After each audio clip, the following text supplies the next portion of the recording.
welcome to Beats and Measures, where we discuss all things music. My name's Jay DeCarey. I'm Devin DeCarey. And today's topic of discussion is going to be Taylor Swift. Taylor Swift. We're talking about just like normal radio.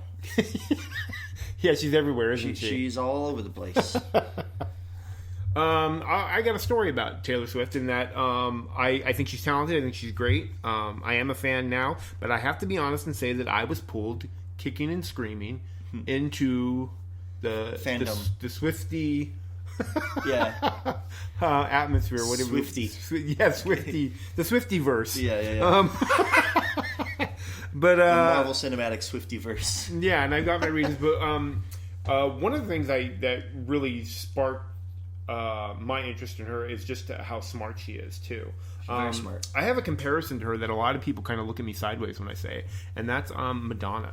Yeah. And again, that doesn't have to do with their type of music or their songwriting or whatever, because they're very different artists, but in the fact that they're very smart, but also very talented, and they basically mesh those two parts of their psyche together and create like this perfect storm, and they're both obviously phenomenally successful. And Madonna is a fervent learner throughout her career. She's always learned. She needed to learn guitar. She learned guitar. She needed to learn how to sing. She learned to sing. Taylor Swift is brilliant at using her strengths to her advantage. Yes, and that's the comparison. And that's it's a comparison there too, because she just, the musical techniques she uses, they're consistent and they're effective musical techniques. So it was kind of interesting going in there and listening, and it also demonstrated to me these specific techniques, why she's so powerful on radio specifically. Like why the radio is Taylor Swift's best friend, because her songs lend themselves very, very well to radio play. We can get into that, or we can get into her history first. Well, let's let the arc of her musical career kind of guide us as we're going through. And so the best way I think to do that is just start with her introduction. Yeah. She obviously started out as a teen country music singer. Yep. She was one of the youngest I think people to sign to a huge contract. I think her first contract with Big Time Music or Big Time Machine, whatever it is, Big Machine Records, was like 12 years, which is basically how long she's been in the public eye. Yeah. They obviously had a lot of faith in this girl, really going into it. And a lot of her songs, she's a simple songwriter. She writes cute songs. I think the thing that didn't appeal to me when she first came on is the fact that she was billed as a country singer. And I know she loves country music. She writes great songs for that genre. But to my ear, I guess I'd say, one of the things that's very distinctive about country music is not just the musicality, but the vocalability of the artist. The vocal now, and when you look at country artists as a whole, and I'm speaking in generalities here, because there's always going to be a few exceptions to the rule, but particularly the girls that come into this thing, they are huge, big time vocalists, and if they're not vocalists, they're extremely unique in their style and delivery, and that makes them stand out. Yes, and usually it's a combination of both. Yeah. So, and I'm talking about like the Reba McEntyres, the Martina McBrides, the Faith Hills of the world. I mean, just these big, incredible, big voices. I mean, and again, an exception just to call out myself. Dolly Parton, I wouldn't say has a big vocal range, but she has a very unique sound. And she's very country, and she's very good at what she does. She obviously is very vocally talented. Yes. So that kind of stands on its own. So Taylor Swift comes on the scene, and she's billed as a country artist with these cute little song. She's a teenager, 16, 17 years old, and I just couldn't bring myself to go, no. One thing that country music has always been that strong, particularly in the female category of country music, strong vocal presence, always, and she did not have that. And so I've come to appreciate that after I became a fan and went back and listened to her stuff, but I was kind of like in the camp of especially when you compare her to the previous teen country sensations of like Lila McCann and Leanne Rimes, who were huge vocalists. Yeah. I mean, that was their thing, is that these little girls had these huge they had huge voices. On the surface, I can see why it's sort of on paper she would be a country singer, because her lyrical content lends itself, on the surface, it lends itself well to country music. She's singing relatable stories that are simple to understand. But musically, you touched on this a little bit. Musically, she falls short of the country genre in a couple ways. Country has always been more than just its lyrics. The lyrics are a very important part of country music, but you need also, at least up until that point, you needed a strong female voice in order to be a female country singer. You needed all those other musical elements there too. It was kind of a given. It was a given that you brought those things to the table. Yes, and there's like the different timbres that you want to play with, like the twangy slide guitar, maybe other acoustic instruments like a banjo sort of thing. Yeah, and she these are things she didn't really have in her music. I felt like she was used at the time. I remember thinking, Taylor Swift is a tool to bring in young people into the country music scene, to bring the younger crowd in. She may have well been at the time. So, and again, some people could say that that's smart of the producers and people that signed her and whatnot, but I think it's even smarter of Taylor Swift to get out of that. Well, we'll get into that as we go through the albums. But yes, I agree with you. She's a smart cookie. I agree that she has come into her own, actually, the more she has, pushed the envelope of being more mainstream as she went along. So that first album, Taylor Swift, I passed it by. I was like, yeah, okay, whatever. Yeah. And my in my encounters with young people who were Swifties, particularly young teenage girls, just were like, because they know, some of them know what a music lover I am. Sure. And they would just give me crap about, me harping on Taylor Swift because it was like, no. She's just not. But she's so popular. Whatever. Yeah. Go take your little teen girl and go have your slumber parties and listen to Swiftie music. Fine. I can stay out of that. Sure. But I do have to fast forward it a few years. I think this was a song after her. It's on her second release, Fearless. And that was a song called You Belong With Me. Yes. And this is still very much in the country lane. Yeah. But I would hear it on the radio. And I must have heard this song or pieces of it 3, 4, maybe even half a dozen times. Really liking the song. Yeah. And having no idea it was a Taylor Swift song. Yeah. So the day I'm listening, again, you mentioned radio. She's very radio playable. I'm listening to the radio. I'm commuting home from work, and this song comes on. I'm like, oh, great. I'm finally get to hear like the whole song. And sure enough, the DJ on the other end says, oh, that's Taylor Swift's latest release. And I was just like, no! I'm so long. Yeah. I was like, you gotta be kidding me. Again, it was very much in the country lane. But again, because I hadn't immersed myself, because I hadn't dived into the Swiftie-verse, I didn't recognize her voice. I didn't know. So when I found out that this was her, and again, it was very much in the country lane, but even then, you started to see the hints and the possibilities of making it pop. When Shania Twain came out, her third and fourth album, she had in some cases, she released 2 different versions of a song, a pop version. This one, she didn't, I don't remember her doing that. She might have. But I remember just even listening to the country version going, this could be a good pop hit, too. This is just really good. Yes, yeah. So that was my first kind of like, oh, she crossing over. She's got one song. So what? she hit lucky that time. That's kind of how I took that one. Fair enough. She is constantly adjusting her sound, now that I'm thinking about it. Each album. But when did you first become aware of her? Aware of her? I mean, immediately. Almost. Okay, so but were you again? You said she wasn't really in your fan, or you weren't really in her fan base. No, and I still am not really. I don't put her in my I don't have her CDs in my car. I don't have her on my Spotify. She just doesn't speak to me personally, but she speaks to a lot of people. And this is where the subjectivity of music comes in. I think that objectively, she writes very smart music, very smart pop music, objectively. Yes. Although, that's not technically using that word correctly, but there are things you can point to, should I say. Okay, so let's point to one of them, because I have to say that when that song came out from the Fearless song, the You Belong With Me, I kind of just stayed back. And then it was on her next album, Speak Now, which was kind of more the stage, still a very strong country album, definitely in the country lane, and she came up with a song called Ours, which was just this great storytelling song, which I'll get into later because we're going to do a top 5 later. Yeah. So Top 5 spoiler Taylor alert, Swift. that's one of mine. Every do it every podcast. And that was the one where I kind of said, you know what? I think I need to consider being a Taylor Swift fan. You need to consider it because doctor. That song was just so on the mark, and I don't want to take away from the top 5 later. I'll talk more about it later.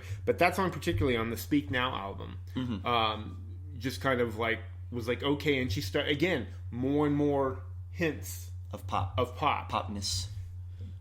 Fast forward a couple more years, and we get the Red album. Okay, which she is basically. She's still calling it a country album, and she has country songs in it, but her biggest hits were the pop tunes. Okay. It's the, we're never ever getting back together. Yes. 22. Yep. Which, were just huge hits on the mainstream. Yeah. This is, and I of the Taylor Swift I've listened to, I prefer the one where she goes full pop. Like full on pop. That's 1989. 1989, yes. She threw out all the pretense of being country and did a straight pop album. Those are my favorite because her pop sensibilities are stronger than her country sensibilities, and it lends itself well to pop music. What Taylor Swift does, she really comes into her own in that album. Yes, what Taylor Swift does with her music, and this is all in all, as I can tell, what makes her so successful on the radio. She'll take a theme or a motif and just repeat it over and over and over and over again. Even in the chorus, within the chorus, she'll repeat the same motif 3 or 4 times. You don't usually get that in a chorus. Yeah. 3 or 4 times she'll use the same little lick, like the "We're never getting back together." We are never ever getting back together. She does it again. Yeah. One more time, and then a weird interlude. Another interlude in the middle there, and then she says it a 3rd time in the same chorus. Yes. So by the time the chorus has ended, you already know the chorus. You know the song. You know it. Yeah. And she does that with all of her songs. They're instantly singable, and this is also where Taylor Swift loses some people because they're like, "Oh, she's just repeating the same thing over and over." But it's very, very smart. If it's good and catchy, then it's a good thing. Oh, absolutely, absolutely. And if you like it, then you can't. And there's some musical themes and motifs that people just don't get tired of listening to. Yeah, and so I would agree with you. 1989 is probably my favorite album of hers so far because it is completely pop. Mm-hmm. Not all my favorite songs, but of my top 5 that we'll discuss later, 2 are from that album. Yes. So it was hard to suss out with that one because it is. I'm unabashedly biased towards that album as far as she's concerned. Sure. But again, I think the pop sound really just lends to everything she brings to the table. Mm-hmm. And again, that comparison to Madonna in the same way. She came into her own in a different way, but it's still that same thing where she kind of just took hold of what it was and just went after a broader audience and got it. Got it. I think one of the things that Red did this a little bit too. The start of it was Red, and then it continued on to 1989. And of course, she still sings songs about what she knows. Or I should say, she writes songs about what she knows. Yeah. And therefore sings them. So they're going to be, tailored toward more young women and teenagers and who are experiencing all the same things in the same timeline she is. But it's still relatable in the sense that it's the things that she writes about are very human. Yeah. And so, even as a man late in my 40s, I kind of look at this and go, that's a very true emotional thing that she's sharing about herself or about whatever, or it's, even if it's not about her, it's just a compelling story, and she says it in a compelling way. And that really, the Red, like I said, the start of the Red, and then in 1989 she goes full board with that, and really captures the essence of what it was to be like someone born in 1989 and what they're going through at this point in their life. Yeah, she is unabashedly she's writing about, or at least she seems to write about her experiences, and those experiences are very just honest. People see it as honest and relatable, and that's very smart of her. She hasn't strayed from that. She keeps to those relatable stories. You're mostly right. I will differ with you a little bit on her last release, which was Reputation. Came out in 2017. I will give her kudos, though, because I felt like she was trying to branch out. Okay. She was trying to take music. She went for a little bit more pop, almost hip hop sound in some of her songs, like "Look What You Made Me Do," which was very much almost a rap song type of song. That song. And so, I mean, to be honest, she lost a little stock with me on that one because I felt like she was trying to conform with what was hot, what was going on right then. She was. I call it her Beyonce album because that's just very much even the videos were very stylized and blingy and very. I mean, she had really cute videos before, but they were simple and told stories, and I felt like this one was just a little bit over top, less relatable to me, but that's just a personal preference. Not that it was bad. I still enjoyed a lot of the outings that she put on that album, but 1989 definitely was my favorite. Reputation's probably my favorite. Reputation is your favorite? Yeah. Okay. It's probably my favorite, because when I was listening to that album... either I did like the song legitimately, and I was wow, this is an interesting direction. Yeah, like you talking about that moment you had with you were hearing on the radio. We are never getting back together. Is that the song you listened to? What that said I have to be a Taylor Swift? No, it was Ours. Ours. Yeah. So that was the song that pushed me over the edge. But the first one was You Belong With Me. That was the first one that caught me by surprise. The first song, the song that I heard on the radio and I legitimately liked, and I didn't know it was a Taylor Swift song because it didn't sound like one to me. Yeah, it doesn't. It's kind of a departure. It was Delicate. Yes. I heard it on the radio, and I was like, this song is really cool. That's actually one of my favorite from that album. Yeah, it's really cool and smart, and they're doing really cool things with her voice. Like the echoey effects, the high pitch effects. They're varying it at specific points to drive the song along, to push it along. It's got this echoey, dream-like feel to it. Yes. I really liked it. And then it's like Taylor Swift's new song. And I was like, what? What? That's Taylor Swift? Yeah. So that Reputation is my favorite. So either the songs were like that, or in the case of Look What You Made Me Do, I kind of like it ironically. Where to me it's just a little funny. The tone that is strict, because when I'm conscious that it's Taylor Swift, I'm like, are you going on a murder spree, Tay-Tay? What is this song? So I was listening to that song and I was like, this is kind of hilarious that this is Taylor Swift. Yeah, because it sounds like she's about to murder someone. Back off, brother. Yeah, I know. I was like, okay. So that song just hit a funny bone with me. I don't know. I'm actually looking forward to her new album too, which is coming out this summer. It's called Lover. I only know one single that's been released so far. It's the duet that she did with Brandon Urie, which I like. But it's also it jumps back a little bit to me. It jumps back to where she's Red in 1989 days. Yep. So I'm kind of hoping there's a little bit more of those, and just because she's so good at it. Yes. It's not because I don't like that other kind of stuff, or you know, I'm a huge Beyonce fan and all that stuff too. So it's not that type of music that you know that's saying no, that's not the reason. I just didn't feel like it was a good fit for her. Yeah. It's almost like they took Taylor Swift and they coated her with plastic and put all these funny bling things around her and kind of did that. And again, she, not to say she's being fake or anything, okay, because one thing she's shown to be true is that she really writes and records songs about what she's going through right then. Okay. So obviously she was feeling whatever she was feeling that wanted, and she wanted to creatively express herself in the way that she did. It just wasn't what I thought she was the best at. Yeah. I can understand that. I don't like it when artists... There have been artists who go too radio friendly, or they lose their voice in an attempt. See Owl City. Golly, what happened? That man, I loved it. I don't know. We could talk about that another time. Yeah, but anyway. So let's talk a little bit about the smarts that makes Taylor Swift. She's very smart. Yes. First of all, her video that accompany her music are perfect.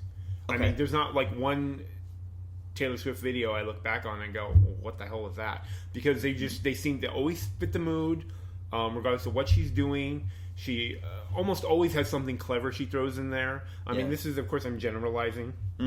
But, of course, it expands on the thing that she does best, which is tell stories with her songs. Yeah. And so you have that visual to go with it, and they're always very complimentary, and I think that's one of the things that she's also very smart at. The other thing that she is super, super smart at is how she releases her music. And by that, I mean timing. I see. And if you look at her timing between the singles and where they're released, and I don't have specific dates for you as examples, but you can go and look at this. Look at her discography, and see when she released singles at what time, and you will find that the most popular ones have the biggest gaps between the next ones. So she rides those popular songs for as long as she can, time, which is why for as long as she can. On the radio and then you hear some of these other ones where, it's a blip on the radar, but that's not as good. And then she'll release another single really just quick, weeks later, or maybe the next month. Wow! And so she's very in tune to her fans, what they like, what's being played on the radio, what people are really responding to, and she responds in kind with that, saying, "Okay, you like this song? We're really going to push it. I'm going to make this more of a prominence in my live shows and whatever she does, that kind of thing." So again, I don't know if that's all her or her team, but kudos to her because I think ultimately she gets to make the call. That's fascinating. But it's unlike other people, because it seems to be very regimented with other artists. They release their albums and then they come out with their singles every 2 to 3 months, and just kind of until it's done. Then they go tour it, whatever. She seems to be very, very much in tune with what's going on in the industry, particularly how it pertains to her, and responding in kind. So that, again, super smart. Yes, very smart. I didn't even know that aspect of Taylor Swift. I was thinking of when she was on The Voice. I don't watch The Voice very much, but when I saw her on The Voice, she would give these people... She was a guest, what do you call it, coach. Guest coach. She would give these people advice.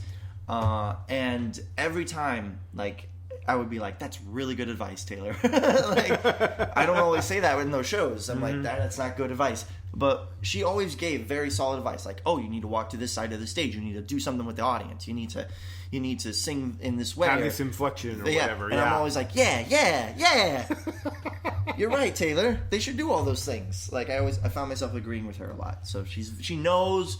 So you're not a fan per se, but you respect her. Oh, absolutely. I respect Taylor Swift. Yeah, she's obviously a very musically gifted songwriter. You can go on for days about the songs she writes, and she knows her audience. She knows what is needed in a performance, and she's been in the business a long time. She knows the ins and outs. Yeah, since she's 14, 15? I don't know. I mean, that's just crazy. Your whole life has basically been this. Yeah. Okay, so we gotta go into top 5. It's about time for our top 5 Taylor Swift. Okay. All right. So I can start out with mine. Okay, go ahead. So my number 5, just because I had to put it in here, Yeah. because it was the first song, and that's the one I talked about before, "You Belong With Me," which is from her Fearless album. And I think, as I stated before, it was her first hint at pop, or at least for me. Even though it was definitely in the country lane, it's the first song that I was kind of like, oh, this could be a pop song. And then, of course, just the fact that it blew me away that it was her. And I'd been listening to this song for, a week or more that I just loved on the radio. And then to find out it was her, I was like, oh.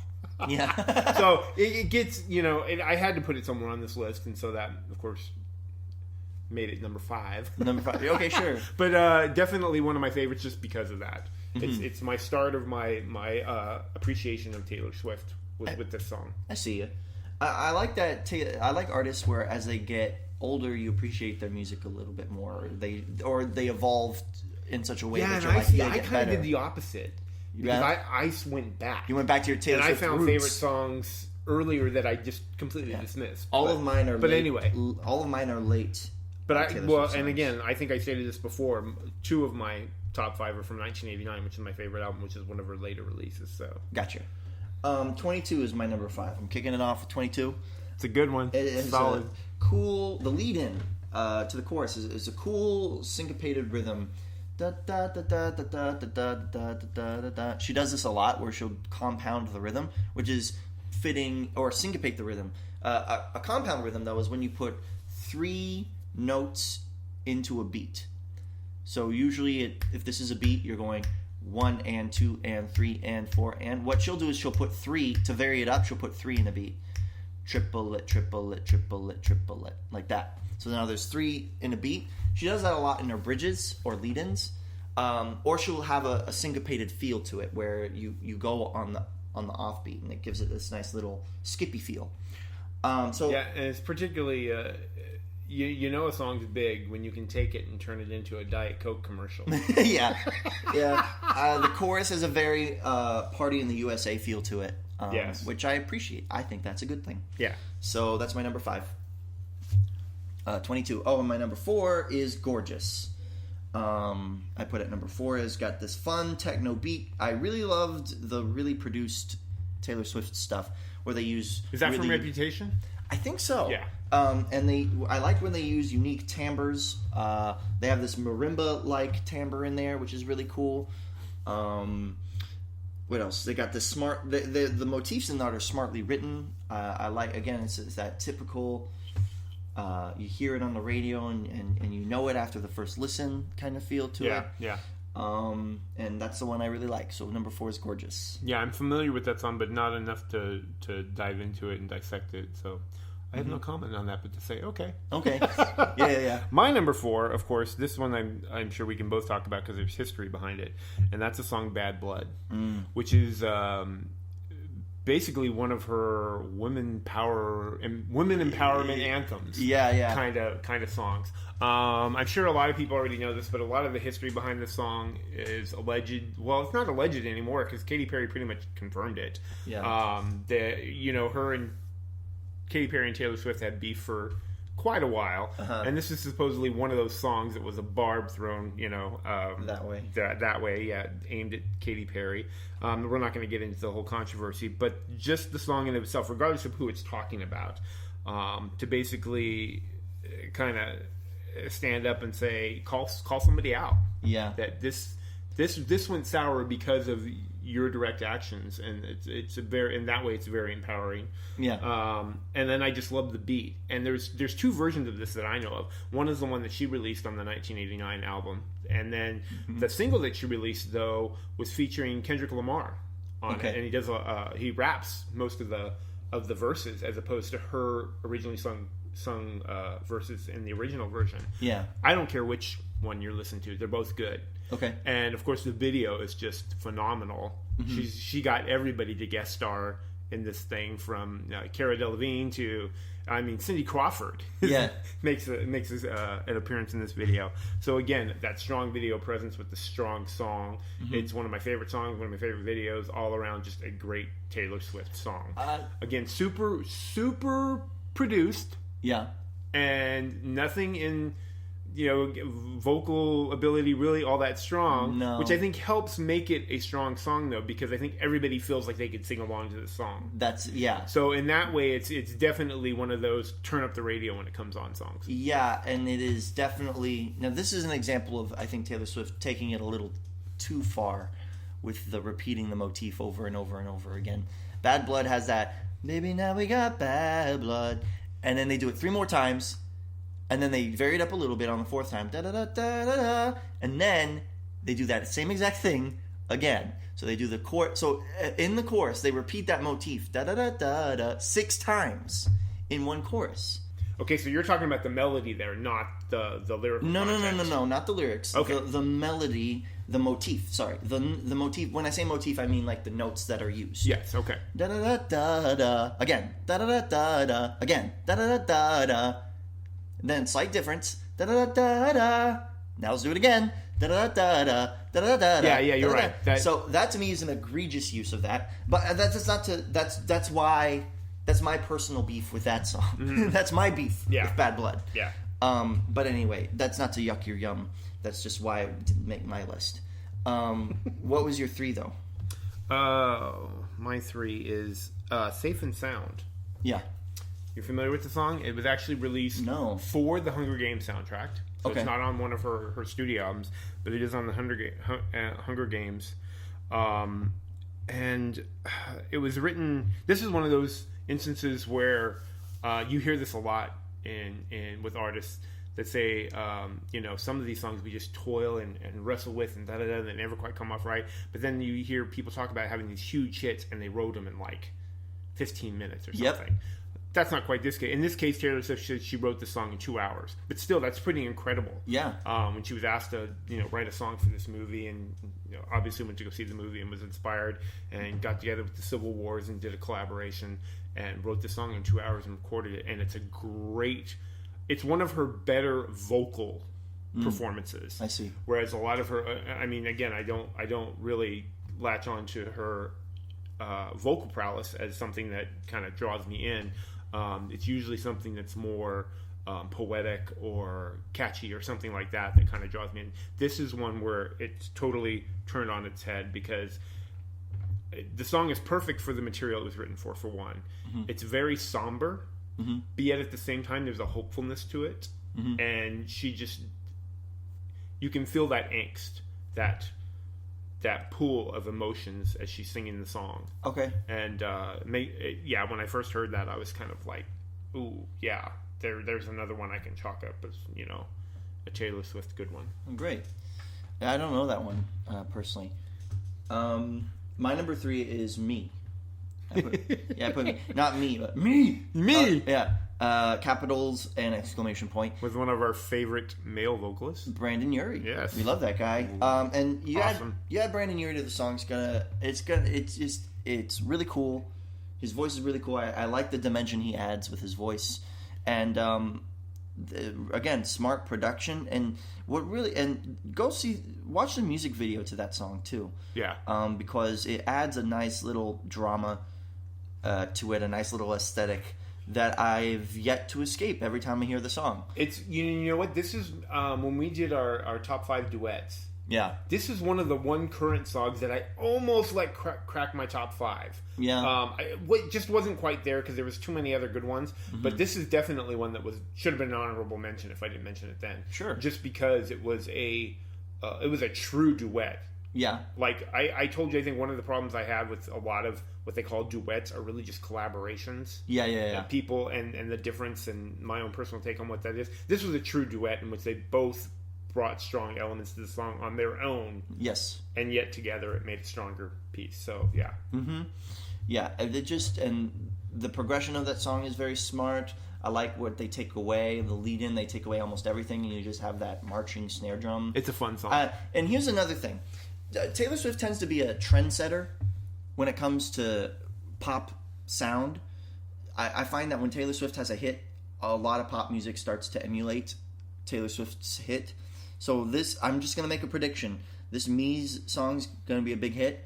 There's going to be a lot of pop songs with that synth brass sound in it, because that's what you got in the chorus. You have the synthesized brass sound. Yeah. You're going to see a lot more of that in pop music. That's my prediction. And the marching band snare drum. You're going to see that too. My prediction. Okay. That was your number 3? That was my number 3. What's your number 2? Number 2 is look what you made me do. Yeah. That's my number 2. Because wow, that made it high on your list. Yeah, because I just had such a good time listening to it. Yeah. It just hit a funny bone with me. It's such a departure from what I know Taylor Swift to be. She has this angry Alanis Morissette, like angry woman, kind of stuff. Attitude, real strong attitude, really strong.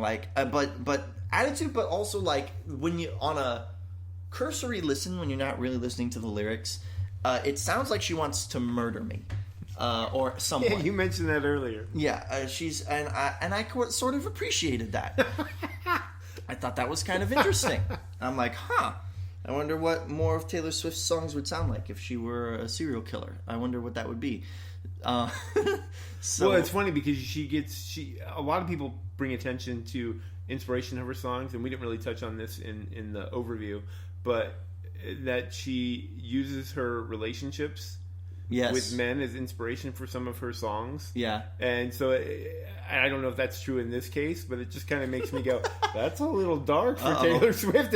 I don't want to be the guy who is that guy? Who's that guy based on? That guy should run. That guy should lay low. Yeah, absolutely. All right, what was your number 2? My number 2 is Wildest Dreams from 1989. Okay. And I really like the song because it was just basically... again, I like the vocal on this. It's a departure from her general vocal in that you can still tell it's her, but a lot of it had a kind of a whispery type of tone to it. Yeah. To me, when I'm listening to the song, it always kind of puts me in a daydreamy mood. Mm-hmm. The song makes me just picture being on a beach, walking through the woods, whatever, just in peaceful serenity type atmospheres, and Sure. that song just captures this. It's also just fun because it just hails back to a time when I don't know, summer flings. My parents were divorced when I was young, so as a teenager I went back and forth between my dad's and my mom. So I always spent summers with my dad, or spent a good deal of that time with my dad's. And so you have like kind of your set of friends here with dads and your set of friends with moms. And so that was always during the summer. Yeah. And you got close to people, and not necessarily romantic or anything, but that may or may not be the case. I will not confirm nor deny that. Okay. But it harkens me back to those days, because it reminds me of those summer times that you just had that time, and that time alone with whatever. In her case, it's dealing with, a romantic interest. Sure. Is the context of the song, but it brings me back. So that's kind of my own personal spin on that song. Yeah, there's really no substitution for a song that can call back those feelings that you have, whatever they are, like those strong experiences. And good songwriters really do that on a consistent basis, and Taylor Swift obviously does that for a lot of people. And I think I stated earlier in that there's not a whole lot I can relate to her on that level, but even her story, you're telling this story through this song, Wild Streams, I can remember. So in that way, it is very relatable. Yeah, absolutely. So you're number one, right? You want me to do mine first? No, I can do mine. Okay. Mine I made a reference to earlier, and it's called Ours. Yeah. It's from the Speak Now, and this is, of course, one of those songs that I had to go back in my catalog. Okay. Or back in her catalog, I should say. Yeah. Of music, because by the time Red came out in 1989, I was listening to 1989. It's like, and I was basically, I'm a Taylor Swift fan now. I can say that. Sure. With confidence and not hide behind dark sunglasses. But I think it was right around 1989 where I started going back and looking at the songs that she had released before. Yeah. And this one in particularly hit me really strong because it's everything that Taylor Swift is to me in this one song. It's simple. Mm-hmm. She's telling a great story. Yeah. It's a story about young love and being in love, but yet it's just so simple and timeless. This is one of those songs that I think she could have recorded at any point in her career, and it would have been a hit because it has that overall appeal. I don't think there's anybody that can't relate to the feeling she's feeling at this time with this relationship that she's having with this man, and the fact that it was done so simply. Mm-hmm. It's just very easy to get sucked into. It's one I keep going back to. It's one that when it comes on, it's like, you gotta hear that song. Oh, great. Yeah. Yeah. My song, so mine is not a simple song. Mine's Delicate. That's my number one. Yeah, that's a great song. Which is sort of the opposite approach, where all the fancy effects. Super produced. Very produced. Yeah. Dreamlike, varied vocal qualities that they use. They have the chipmunky thing that they do in a good way, which I like. And then, the echoey background and the layering, very breathy sort of. That was from Reputation too, right? It was probably one of her biggest hits from that album. That's right. Yeah. They take away layers and add layers at good moments.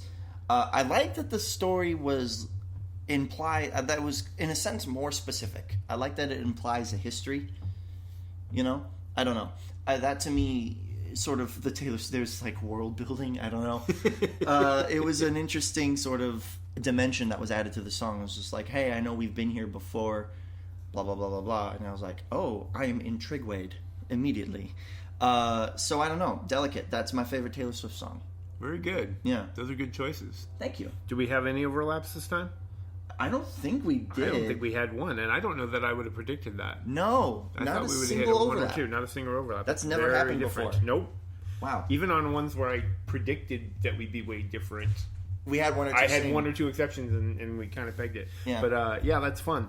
So cool. Let's talk about homework. Let's talk about yours first. My homework first. I was given the Cranberries. And what did you think? I liked it. Yeah. I liked listening to the Cranberries. Because we've had so many conversations about pop music, yes, and the different variations of it, where do you think they fall? I don't know, grunge maybe, like rock grunge. A little bit. They remind me at points of the Smashing Pumpkins. A little, yes, I would agree. So that's where I would put them, is the same camp as Smashing Pumpkins. They have an interesting sound. It's fun to sit with for a while. Yes. But I think that it hinges almost entirely on that vocal performance. Their singer, I don't know her name. She does such a good job. Yes. I don't know what she does. She has this Irish flutter in her sound. Mm-hmm. I don't know if she's Irish or Scottish. I don't know what it is. Or maybe she does it intentionally. It's really kind of... I'm a sucker for it. I think they are very unsung. I don't think they get the credit that was due to them at all. Yeah. They had some hits. I was listening to the hits, like Zombie. Yes. And Linger. Dreams was a song I was listening to and that I really liked. These are songs, they have a classic style. They have their support is pretty by the numbers. They have a guitar, they have a bass, they have a drum. It's a simple support, and it's carried by that unique vocal presence that singer has. I wish I knew her name. But anyway, she does such a really good job.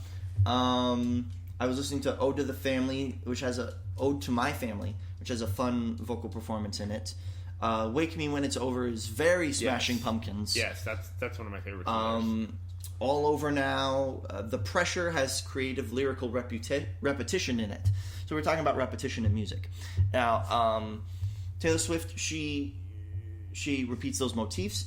What they did in The Pressure, which was interesting, was there was very creative lyrical repetition as well as repeating the notes. They also repeated the lyrics, and it was very creative. For example, like when they said, "How big is this place? How big is this place? How big is this place?" That's something you might actually think many times in your brain, like when you're stressed out, or repeat back to yourself many times. It wasn't just for musical effect. It's also a metaphor for how you might actually be thinking in that situation.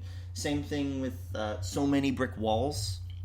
So many brick walls, so many brick walls, so many brick walls. That's something you might actually say multiple times in your brain. And they incorporated that feel musically, which is something I think more musicians should do, particularly in pop music. There should be lyrical storytelling in that way. Yeah. That is more, I don't know, internal, I guess.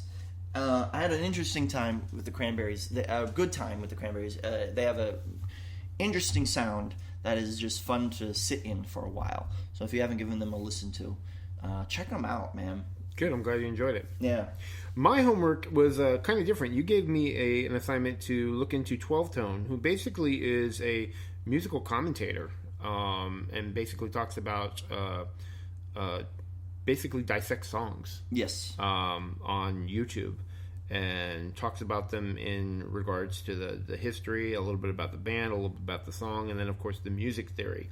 So I have to say that this particular homework assignment was a little bit frustrating in regards to the music theory portion of this, because a lot of it was spoken in vocabulary that I just don't have. And some of them more than others.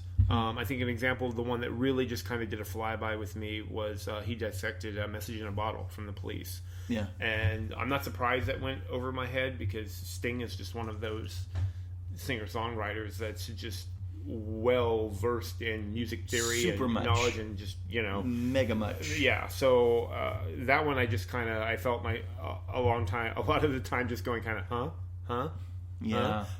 So couldn't grasp it. One that was easier, and I don't know if this was his particular approach, or he was purposely dumbing it down.